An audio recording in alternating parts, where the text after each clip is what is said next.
Movie শুরু হয় একটি মরুভূমিতে, যেখানে দেখা যায় ছোট্ট একটা বাচ্চা মরুভূমির মাঝে হেঁটে বেড়াচ্ছে এবং তার মুখে দেখা যায় একটা মানুষের কাটা আঙুল। এর পরের দৃশ্যে আমরা দেখতে পাই জ্যাক নামের এক ফটোগ্রাফারকে। সে মূলত ওই দিন এখানে এসেছিল সূর্যোদয়ের ছবি তুলতে। সে অনেক কষ্ট করে উঁচু একটা পাহাড়ের উপরে ওঠে এবং সূর্যোদয়ের ছবি তোলার জন্য সবথেকে বেস্ট স্পটটি খুঁজে নেয়। সেখানে কয়েকটা ভালো ছবি তোলার পর রাস্তায় পার্কিং করা গাড়ির কাছে আসার জন্য রওনা দেয়। ফেরার পথে সে দেখতে পায় একটা ছোট্ট বাচ্চা গাছের নিচে বসে কাঁদছে। তারপর সে সেই বাচ্চাটিকে জিজ্ঞাসা করে, তুমি একা কেন? কি হয়েছে তোমার? সে বলে, আমার বাবা মাকে হারিয়ে ফেলেছি। এরপরে জ্যাক তাকে বলে, তুমি বরং আমার গাড়িতে চলো, সেখানে গিয়ে আমরা দুজনে মিলেই তোমার বাবা মাকে খুঁজব।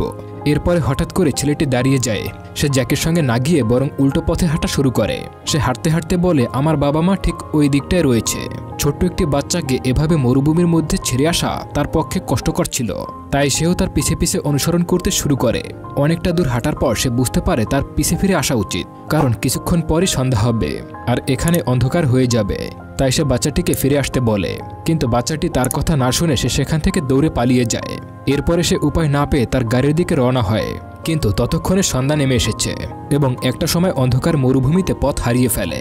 সাহায্যের জন্য সে মোবাইল ফোন বের করে কাউকে কল করার চেষ্টা করে, কিন্তু দুঃখের বিষয় হলো মরুভূমির মাঝে সে কোথাও নেটওয়ার্ক পাচ্ছিল না। একটু পরেই শুনতে পায় দূরে একজন মেয়ে গান গাচ্ছে। সেই গানের কণ্ঠ অনুসরণ করতে করতে সামনের দিক এগিয়ে যায়। কিছুটা পথ হাঁটার পর সে দেখতে পায় চারদিক উঁচু উঁচু পাহাড়, আর তার মাঝেই একটি ঘর রয়েছে এবং সেই ঘরটিতে নামার জন্য একটি মই দেওয়া আছে। এরপরে সে সাবধানে সেই মই বেয়ে নিচে নামে এবং ঘরটির দরজায় নক করে। সেই ঘরে রোজ নামের একটি মেয়ে বসবাস করে এবং দরজাটি খুলে দেয়, তাকে ওয়েলকাম জানায়। একজন অপরিচিত ব্যক্তির উপস্থিতি দেখে মেয়েটির চেহারায় তেমন কোনো পরিবর্তন লক্ষ্য করা যায়নি। সে বরঞ্চ জ্যাকের জন্য কিছু খাবার প্রস্তুত করে। এরপরে রোজ মেয়েটিকে জিজ্ঞাসা করে এখান থেকে বের হওয়ার উপায় কি, কিন্তু তখন মেয়েটির কাছ থেকে কোনো উত্তর পাওয়া যায় না এবং সেখান থেকে চলে আসতে চেষ্টা করে। কিন্তু মেয়েটি তাকে বলে, এখন অনেক দেরি হয়ে গিয়েছে, তুমি এখন এখান থেকে যেতে পারবে না, বরং তুমি এখানে বসে বিশ্রাম নাও, সকাল হলে তোমার যা ইচ্ছা তাই করো। কি আর করার, জ্যাক সেটা মেনে নেয় এবং সে ঘুমিয়ে পড়ে। তখন তার ঘুম আসছিল না। সে দেখতে পায় পাশের রুমের মেয়েটি সম্পূর্ণ খালি গায়ে নিজেকে পরিষ্কার করছে। পরের দিন সকালে সে রোজের জন্য কিছু টাকা রেখে ঘর থেকে বেরিয়ে এসে দেখতে পায় রাতের সেই মই সেখানে আর নেই। এরপরে রোজ ঘুম থেকে উঠলে সে রোজকে জিজ্ঞাসা করে, এখানে রাখা সেই মইটি কোথায় গেল? রোজ উত্তর দেয়, এখানকার স্থানীয়রা মাঝে মাঝে এই মইটি নিয়ে যায়, তবে এটা ব্যবহার করার পর আবারও ঠিকই ফিরিয়ে দেবে। এরপরে জ্যাক জিজ্ঞাসা করে, এখান থেকে বের হওয়ার আর কোনো পথ বাকি আছে কিনা? এরপরে রোজ উত্তর দেয়, না, এখান থেকে বের হওয়ার একটি মাত্রই পথ রয়েছে। এরপরে সে তার ক্যামেরা দিয়ে সেখানকার বিভিন্ন জিনিসের ছবি তুলতে থাকে। এরপরে একসময় পাহাড় ক্লাইম্ব করে সেখান থেকে যাওয়ার চেষ্টা করে, কিন্তু পাহাড় এতটাই উঁচু এবং গরম যে সে পাথর ধরে রাখতে পারছিল না। পরে রোজ জ্যাককে বলে, তোমার কাপড় খুলে দাও, এগুলো আমি পরিষ্কার করে দিচ্ছি, এগুলো বেশ নোংরা হয়ে গেছে। পরের দিন জ্যাক গোপনে তার সমস্ত বাসা সার্চ করে। সে তখন খুঁজছিল যে এমন কিছু পাওয়া যায় কিনা যেটার সাহায্যে সে পাহাড় ক্লাইম্ব করতে পারে। সে সেখানে একটা কুড়াল খুঁজে পায়। এরপরে ওই কুড়ালের সাহায্যে পাহাড় ক্লাইম্ব করার চেষ্টা করে এবং সে অনেকটা উপরে উঠে আসে। কিন্তু দুঃখের বিষয় হলো উপর থেকে বাচ্চারা তার মাথায় ঢিল নিক্ষেপ করে। সে মাথায় আঘাত পায় এবং ব্যালেন্স হারিয়ে সঙ্গে সঙ্গেই সে উঁচু পাহাড় থেকে নিচে পড়ে যায় এবং জ্ঞান হারিয়ে ফেলে। জ্ঞান ফিরে আসলে সে দেখতে পায় চারদিকে অন্ধকার হয়ে গিয়েছে এবং তার হাতে থাকা কুড়ালটি তার পায়ের ভিতরে ঢুকে পড়েছে। সে প্রচণ্ড ব্যথা অনুভব করে। এরপরে রোজ সেখানে ছুটে আসে। খুব সাবধানভাবে সে জ্যাকের পা থেকে কুড়ালটি বের করে এবং তাকে তার ঘরে নিয়ে যায়। 2 দিন বেড রেস্টে থাকার পর একটু ভালো অনুভব করে। এরপরে সে আবারও সেখান থেকে বের হওয়ার জন্য চেষ্টা করতে থাকে। সে ঘর থেকে বাইরে বেরিয়ে আসে এবং উচ্চস্বরে চিৎকার করতে থাকে, এখানে কি এমন কেউ নেই যে আমাকে সাহায্য করতে পারে? প্লিজ আমাকে এখান থেকে বের করো, আমাকে সাহায্য করো। কিন্তু কারোর সাড়া না পেয়ে সে রেগে যায় এবং রোজকে ঘর থেকে বের করে আনে। সে বলে, তুমি বলেছিলে স্থানীয়রা মইটি ফেরত দিয়ে দেবে, কিন্তু কোথায় তারা? আমি এত চিৎকার করলাম, একটি লোকও তো আসলো না। এরপরে রোজ ভয় পেয়ে যায় এবং সে বলে, আমি জানি না কেন এমনটা হচ্ছে, তবে তুমি চাইলে আমি তোমাকে যত্ন নিতে পারি, তোমার জন্য খাবার রান্না করতে পারি, তোমার যে কোনো প্রয়োজনে আমি তোমাকে সাহায্য করতে পারি। জ্যাক বলে, তোমার সাহায্য আমি কেন নেব? আমাকে সাহায্য করার জন্য অনেক লোক বাইরে অপেক্ষা করছে এবং তাদেরও আমার সাহায্যের দরকার। প্লিজ আমাকে সাহায্য করো, আমি আমার স্বাভাবিক জীবনে ফিরে যেতে চাই, এই পাহাড়ের জেলখানা থেকে মুক্তি পেতে চাই।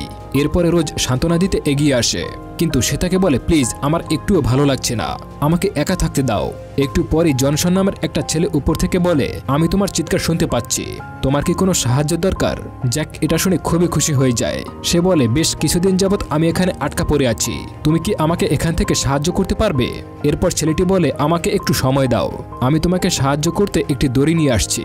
এর কিছুক্ষণ পরে ছেলেটি একটি দড়ি নিয়ে আসে এবং দড়ির এক প্রান্ত নিচে ফেলে দেয়। এরপর জ্যাক ওই প্রান্তের সঙ্গে নিজেকে বেঁধে নেয় এবং জনসন সহ অন্যান্য ছেলেরা উপর থেকে তাকে টানতে থাকে। এরপরে জ্যাক যখন মাঝপথে এসে পৌঁছায় তখন ছেলেগুলো তাকে উপর থেকে টানা বন্ধ করে দেয়। ছেলেগুলো তার দড়ি নিয়ে টানাটানি শুরু করে এবং তাকে একবার উপর থেকে নিচে, ডানে থেকে বামে ঘোরাতে থাকে। এটা করে তারা জ্যাককে পাথরের সঙ্গে আঘাত করছিল। এক পর্যায়ে জ্যাক পাথরের সঙ্গে আঘাত পায় এবং অজ্ঞান হয়ে পড়ে যায়। এরপর রোজ সেখানে আসে এবং ছেলেদেরকে এগুলো করতে বন্ধ করে। ছেলেগুলো তখন জ্যাককে সেখানে ফেলে রেখে পালিয়ে যায়। পরে যখন জ্যাকের জ্ঞান ফিরে আসে সে নিজেকে রোজের বাসায় আবিষ্কার করে। সে তখন ঘর থেকে বেরিয়ে যায়, কিন্তু তার শরীর এতটাই দুর্বল ছিল যে সে মাটিতে পড়ে যায়।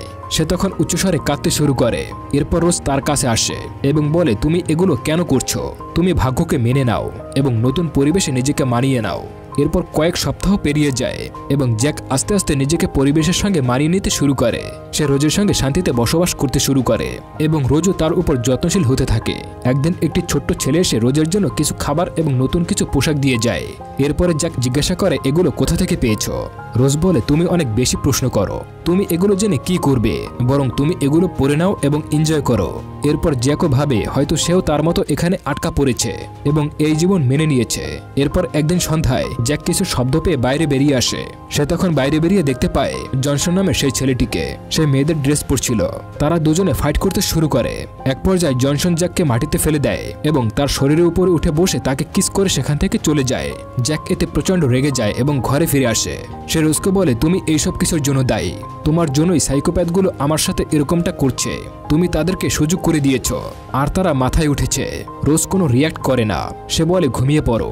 জ্যাক তখন প্রচুর পরিমাণে ড্রিঙ্কস করতে শুরু করে। রোজ তখন সম্পূর্ণ উলঙ্গ হয়ে তার শরীর পরিষ্কার করতে থাকে। জ্যাক এই দৃশ্য দেখে নিজের উপর কন্ট্রোল হারিয়ে ফেলে এবং রোজের সাথে ইন্টিমেসি হতে শুরু করে। পরদিন জ্যাক যখন বাগানের কাজ করছিল তখন সে লোপেজ নামের একটি ছেলেকে উপর থেকে ডাকে। সে জিজ্ঞাসা করে, তুমি ওখানে কি করছো? জ্যাক তখন উত্তর দেয়, চারা গাছ রোপণ করছি। তারপর তাদের মধ্যে উদ্ভিদ বিজ্ঞান নিয়ে কিছু কথা হয়। লোপেজ নামের সেই ছেলেটি উদ্ভিদ বিজ্ঞানের উপর প্রচুর আগ্রহ প্রকাশ করে এবং সে বলে, আমি তোমার কাছ থেকে এগুলো শিখতে চাই। এর কিছুক্ষণ পর ছেলেটি সেখান থেকে চলে যায়। ঘরের দেয়ালে একটি মহিলার ছবি দেখতে পেয়ে জ্যাক বলে, এই মহিলাটি কে? রোজ বলে, ইনি হলেন এখানে আসা প্রথম মা। কিন্তু জ্যাক এর অর্থ বুঝতে পারে না। আর নতুন করে প্রশ্ন করার আগেই রোজ তাকে বলে, তোমার জন্য একটা সুখবর আছে, তুমি বাবা হতে চলেছ। জ্যাক এটা শুনে প্রচন্ড রেগে যায়। সে বলে, তুমি আমাকে এটা কি শোনালে? তুমি আমার সাথে চালাকি করেছ। আমি কিছুতেই এটা বিশ্বাস করতে পারছি না যে আমার প্রথম সন্তান জঙ্গলে বড় হবে আর তার মা হবে তোমার মতো একজন সাইকোপ্যাথ মহিলা। কথাগুলো প্রচন্ড পরিমাণে রোজকে হার্ট করে এবং রোজ কাঁদতে শুরু করে। পরদিন সকালে জ্যাক জগিং করতে শুরু করে। তখন লোপেজ নামের সেই ছেলেটি তাকে ডাক দেয়। সে বলে সে উদ্ভিদ বিজ্ঞান শিখতে চায়।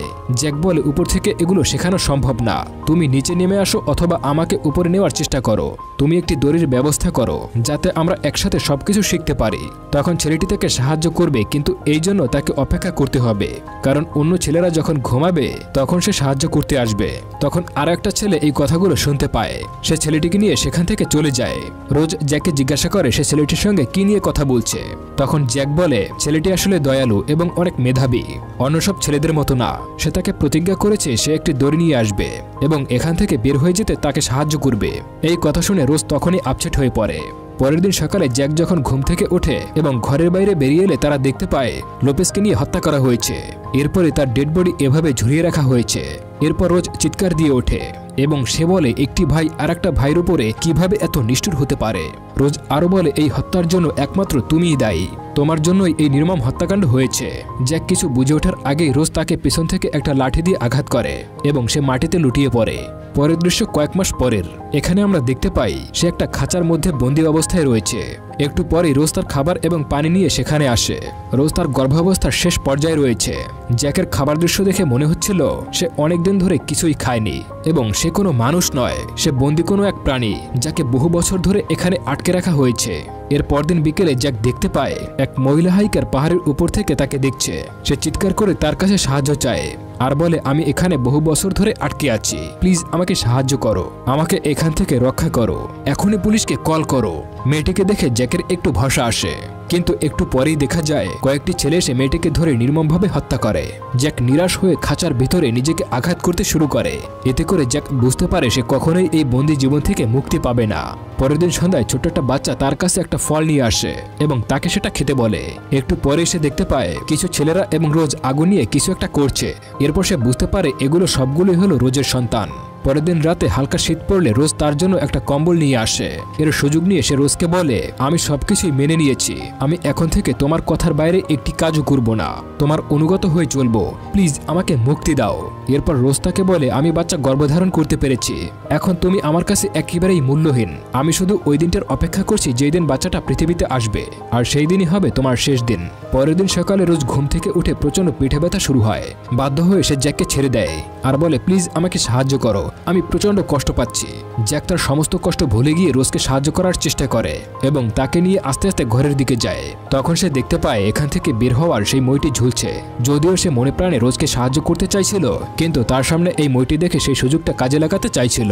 সে যখন মইটির কাছে যায় তখন সে শুনতে পায় একটি নতুন জন্ম নেওয়া বাচ্চা কাঁদছে। সে দেখতে পায় এটা তারই সন্তান, সে একটি কন্যা সন্তানের বাবা হয়েছে। এতে সে খুবই খুশি হয় এবং তাকে চুমু দেয়। তার সাথে ঘটে যাওয়া সমস্ত টর্চারের কথা সে ভুলে যায় এবং বাবা হওয়ার আনন্দে সে আত্মহারা হয়ে যায়। এরপরে রোজ তার কাছ থেকে কন্যা সন্তানটি নিয়ে নেয় আর বলে, আমি তোমার সন্তানকে লালন পালন করব, তাকে বড় করব এবং আমি আমার স্বপ্ন পূরণ করব। সেও একদিন বড় হবে এবং আমার মতো মা হবে এবং সে আমার স্থান দখল করবে। এই কথা শুনে জ্যাক অবাক হয়ে যায় এবং সে রোজের দিক তাকিয়ে থাকে। এমন সময় পেছন থেকে একটি ছেলে এসে তাকে মেরে ফেলে। পরের দৃশ্যে আমরা দেখতে পাই রোজ সেই বেবিটিকে খাওয়াচ্ছে এবং নতুন পোশাক পরাচ্ছে। পরবর্তীতে দেখা যায় জ্যাকের বডিটা আস্তে আস্তে পুষতে শুরু করেছে আর এর মধ্যেই মুভিটা এখানেই শেষ হয়ে যায়। তো বন্ধুরা, আজকের এই অসাধারণ গল্পটি আপনাদের কেমন লেগেছে অবশ্যই কমেন্ট করে জানাবেন। আপনাদের কমেন্ট আমাকে অনেক উৎসাহিত করে ভিডিও বানানোর জন্য। ভিডিওটি ভালো লাগলে একটি লাইক করতে পারেন আর চ্যানেলটি সাবস্ক্রাইব করে অবশ্যই আমার সঙ্গে থাকুন। এতক্ষণ ভিডিওটি দেখার জন্য অসংখ্য ধন্যবাদ।